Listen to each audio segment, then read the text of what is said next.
Bismillahirrahmanirrahim. Assalamualaikum warahmatullahi wabarakatuh. Alhamdulillah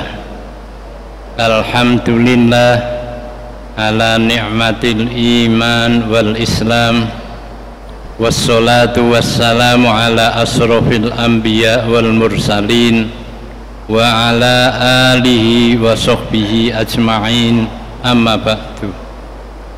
Jamaah duhur yang dimuliakan Allah, pada minggu yang lalu saya telah menyampaikan tentang fakir dalam pengertian syariat. Pada hari ini saya akan membicarakan tentang pengertian fakir menurut paham atau pengertian dari orang-orang tasawuf.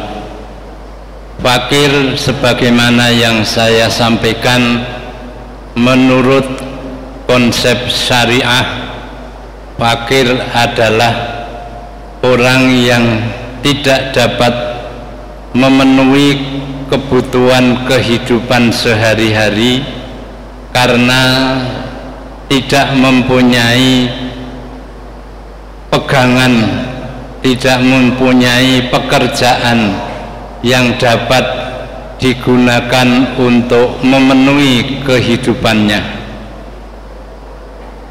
Fakir menurut paham ilmu tasawuf tidak lagi seperti yang dipahami menurut pengertian syariah. Orang-orang tasawuf adalah orang-orang yang ingin memperoleh kedekatan kepada Allah dengan sedekat-dekatnya, sehingga dia berharap antara dia dan Allah tidak lagi ada jarak. Jamaah yang dimuliakan Allah, untuk memperoleh kedekatan kepada Allah dengan sedekat-dekatnya di dalam dunia tasawuf mengenal adanya makom atau station atau jenjang. Salah satu di antara makom yang harus dilalui oleh orang-orang tasawuf adalah fakir atau al-faqru. Bagaimanakah pengertian fakir menurut pemahaman dunia ilmu tasawuf? Perlu kita tahu bahwa ilmu tasawuf, ilmu yang belum berdiri, belum ada pada masa Rasulullah. Baru muncul ilmu tasawuf itu pada masa setelah Nabi dan para sahabat. Jamaah yang dimuliakan Allah, meskipun demikian amaliyah tasawuf pada Nabi Muhammad masih hidup sudah ada, tetapi amaliyah tasawuf itu belum menjadi sebuah ilmu yang berdiri sendiri. Untuk berbicara tentang al-faqru, saya lebih dahulu akan menjelaskan jenjang sebelum al-faqru agar kita bisa memahami tentang al-faqru itu dengan sebaik-baiknya. Dunia tasawuf semuanya sepakat pada awal jenjang pertama yang harus dilakoni, harus dilalui adalah at-taubah, atau dalam bahasa Indonesia taubat. Taubat itu mempunyai satu tujuan, yaitu membersihkan jasmaninya maupun membersihkan rohaninya dari perbuatan yang tercela. Jamaah yang dimuliakan Allah, kenapa harus diawali dengan membersihkan diri? Perlu kita tahu bahwa Allah adalah zat yang bersih dari segala-galanya, dan Dia tidak dapat didekati oleh kita dengan sedekat-dekatnya kalau kita tidak lebih dahulu bersih. Sehingga jika ingin kita bisa memiliki kedekatan kepada Allah dengan sedekat-dekatnya, maka kita harus bisa membersihkan diri kita dari kotoran yang menyebabkan kotoran jasmani maupun kotoran rohani. Kotoran jasmani adalah kotoran dari yang terkait dengan yang dimakan manusia. Yang dimakan manusia itu apabila tidak halal akan berakibat kepada jasmani kita tidak bersih. Kemudian kotoran rohani adalah kotoran yang disebabkan oleh karena perbuatan dosa. Jenjang ini saya tidak akan memperpanjang, pada pertemuan lain saya akan menjelaskan. Hanya setidaknya kita sudah memahami taubat itu seperti apa, yaitu agar diri kita bersih, jasmani kita maupun rohani kita. Jenjang yang kedua yaitu al-wara'. Al-wara' itu kita sering mengatakan wirai. Wirai dalam dunia tasawuf itu seperti apa? Wirai dalam ilmu tasawuf bagian daripada makom yang harus dilalui. Makom warai atau wirai yaitu tidak melakukan menjauhkan diri dari sesuatu yang tidak jelas statusnya atau mutasyabbih. Ini haram, apakah ini halal? Seorang wirai harus memperhitungkan hal tersebut. Ini kalau dia ragu bahwa ini halal, haram, maka dia harus menjauhkan hal-hal yang mengandung pertanyaan halal ataupun haram. Dia harus memilih untuk menjauhkan. Bila mana itu dia mutasyabbih, ragu, maka dia harus tinggalkan. Satu contoh sederhana, kalau kita mau makan di sebuah restoran, di restoran tersebut ketika kita melihat yang dihidangkan oleh restoran tersebut, ada salah satu hidangan yaitu hidangan asren. Asren itu darah binatang sapi atau kambing yang dikentalkan kemudian dimasak. Kata orang-orang yang makan asren itu gurih seperti ikan ati dan harganya lebih murah. Menurut tinjauan syara fikih, yang namanya darah itu najis. Kalau di warung itu memasak asren, berarti tempat-tempat yang digunakan untuk memasak itu pasti najis. Berarti tempat-tempat yang di situ akan banyak kena najis karena dia memasak masakan yang najis.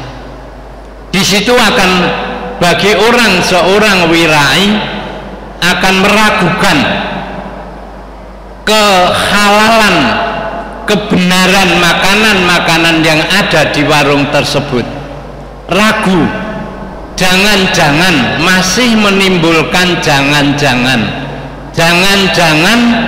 tempat-tempat yang digunakan untuk masak terkena masakan asren yang berakibat najis. Maka seorang wirai harus meninggalkan keraguan itu, tidak mengambil makanan yang ada di tempat itu. Goreng pisang goreng, goreng tempe, wajannya juga sama.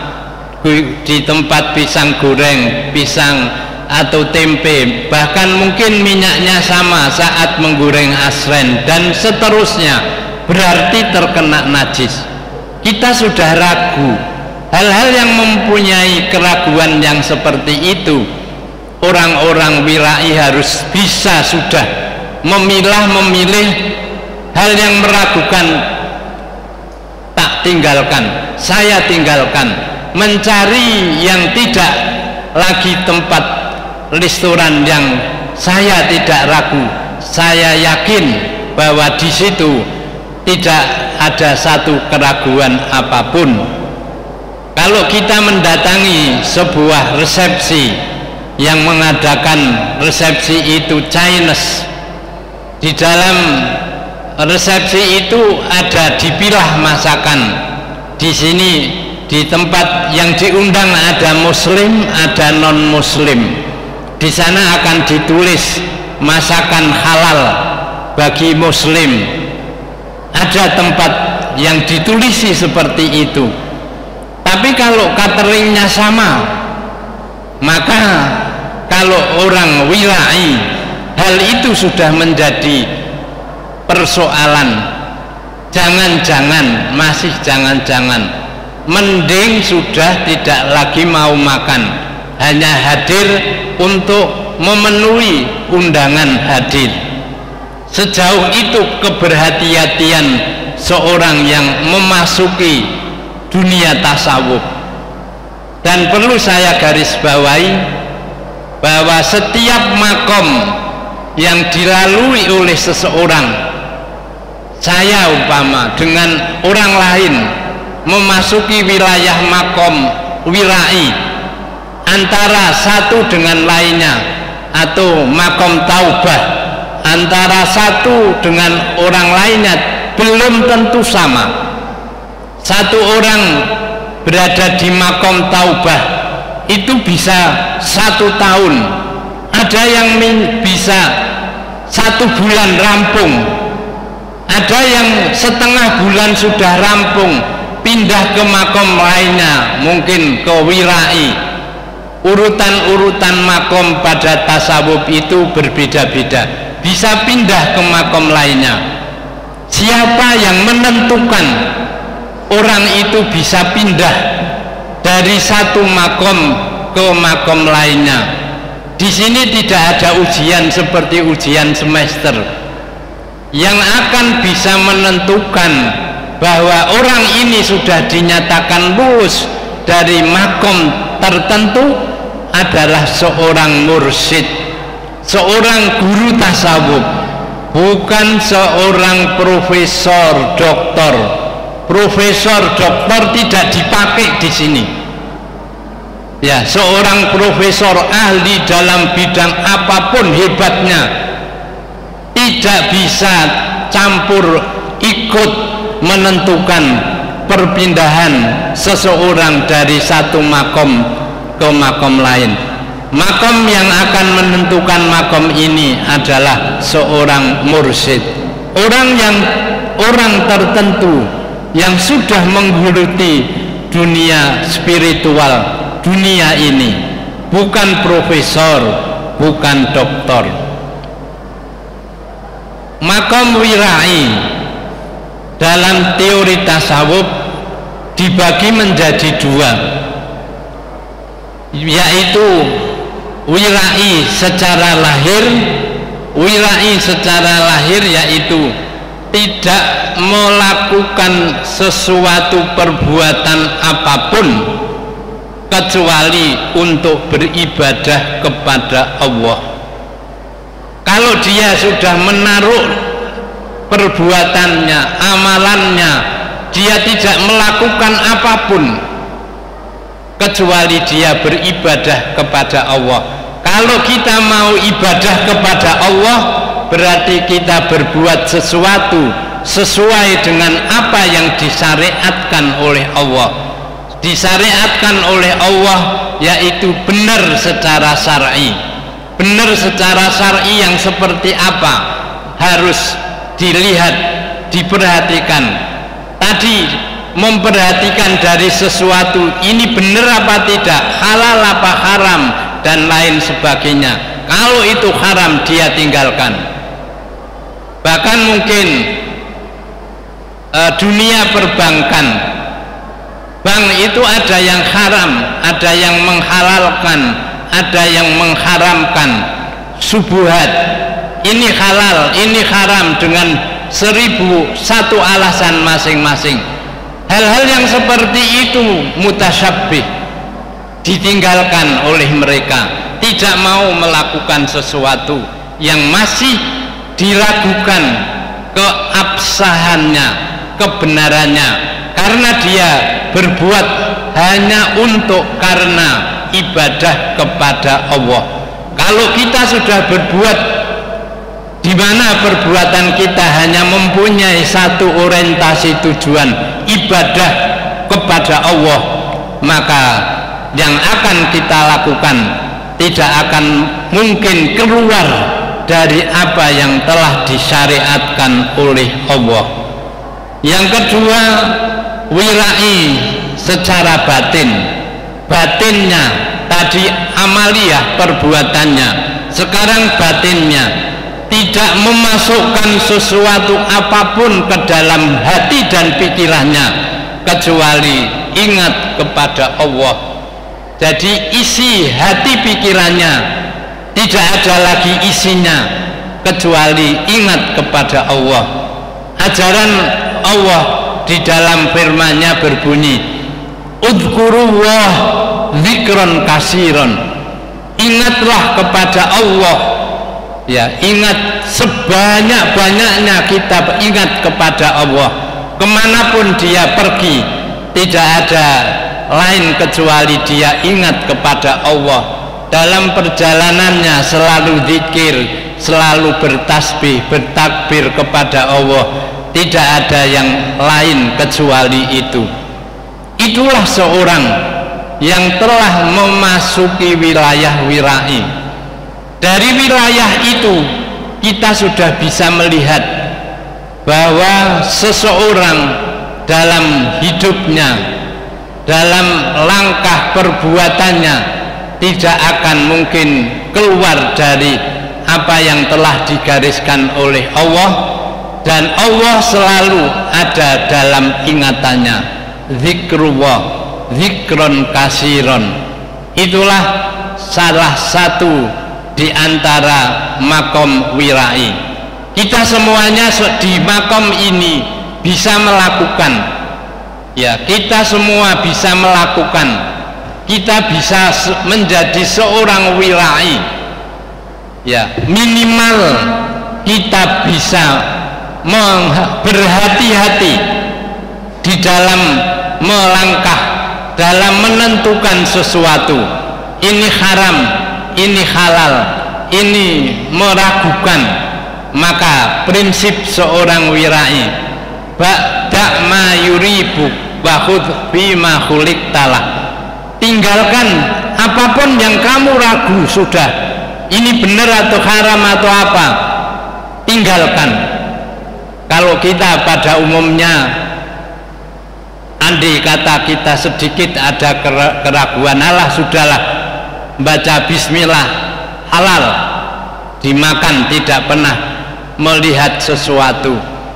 Apakah ayam itu disembelih pakai basmalah dan lain sebagainya. Sampai sekali lagi orang membeli ayam di tempat penyembelihan ayam, benar, apakah kita benar-benar melihat anak-anak yang menjadi petugas, tukang menyembelih ayam. Ayam dipegang, dipotong, langsung dipotong. Apakah di batinnya ada kata Bismillahirrahmanirrahim? Ada apa enggak? Kalau tidak, Islam mengatakan ayam itu bangkai. Kita berarti makan bangkai, kita berarti makan haram. Jasmani kita sudah kotor,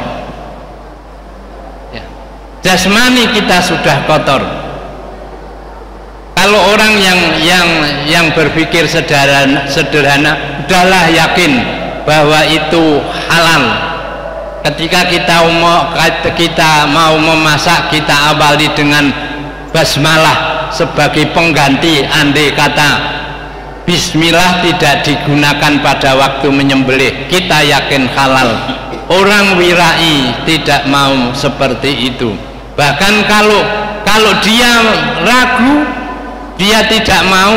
Ada tetangga saya itu beli ayam sendiri, disembelih sendiri, baru dibawa ke tukang bubut, dibubutkan, dia makan yakin bahwa ayam itu halal dimakan. Itulah orang-orang yang awal perjalanan seorang mutasawwif memasuki jenjang wirai. Berarti mari dari pelajaran wirai ini menjadi bahan bagi hidup kita. Berhati-hati apakah sesuatu itu benar, halal haramnya dan lain sebagainya. Kalau itu sudah tidak lagi bisa diyakini, maka kita harus bisa meninggalkan dan memilih sesuatu yang kita yakin. Billahi taufik wal hidayah. Wassalamualaikum warahmatullahi wabarakatuh.